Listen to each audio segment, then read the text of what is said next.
Title: The Three Foolish Brothers and the Talking Pot.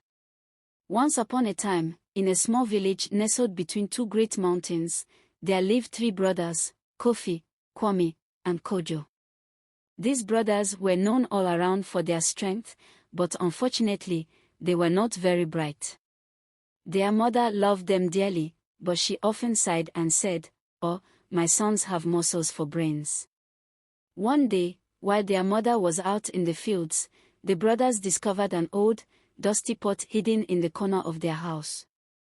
It looked ordinary, but as Kwame wiped the dust off it, the pot suddenly spoke. "Greetings, you strong but foolish men," said the pot in a raspy voice.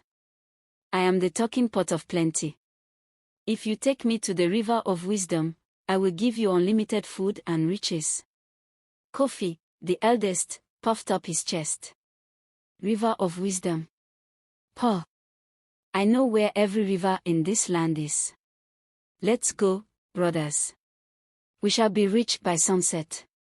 And so, the three brothers, each carrying a corner of the heavy pot, set off to find the river of wisdom. The pot, although magical, wasn't light. But the brothers, too proud to take turns carrying it, marched together under the hot sun, each one grumbling. After hours of walking, Kojo, the youngest and most impatient, spotted a small pond. "Look, brothers. That must be the river of wisdom. It's water, right?" Kwame shook his head. "No, that's just a muddy pond. I'm sure the river of wisdom is bigger." But Kofi, always ready to take shortcuts, said, "Kojo is right. The pot didn't say it had to be a big river. Let's toss it in and see what happens." The three brothers threw the pot into the muddy pond with a mighty splash.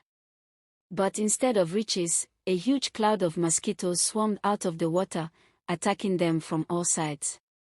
The brothers lapped and flailed, running as fast as their legs could carry them. Panting and covered in mosquito bites, they eventually stopped. "That was definitely not the river of wisdom," Kojo muttered, scratching his head. The pot, still with them somehow, chuckled, "Fools. The river of wisdom flows with sparkling water, not mud. Try again, but this time use your brains, if you can find them."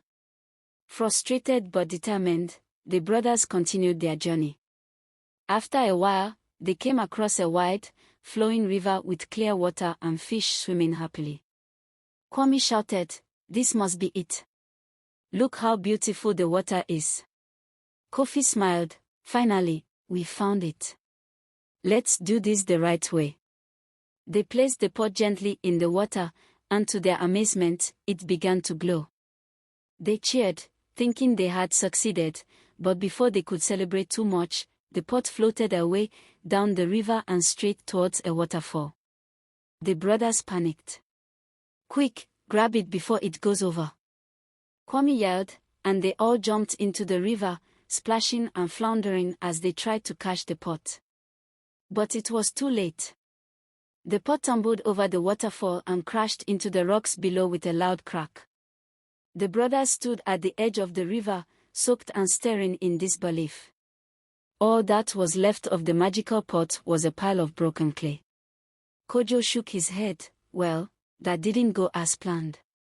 Just then, their mother appeared from behind a tree, having watched the entire debacle. She walked over, hands on her hips, and sighed deeply. "Oh, my foolish sons. You don't need a pot of plenty. What you need is wisdom." She led them home, and for the next few weeks, the brothers worked hard in the fields, planting crops and learning the value of patience and hard work. Though they didn't find the river of wisdom, they eventually discovered something even better: common sense. From then on, the villagers laughed and shared the story of the three brothers and the talking pot, reminding everyone that no amount of strength could replace the value of thinking before acting. The end.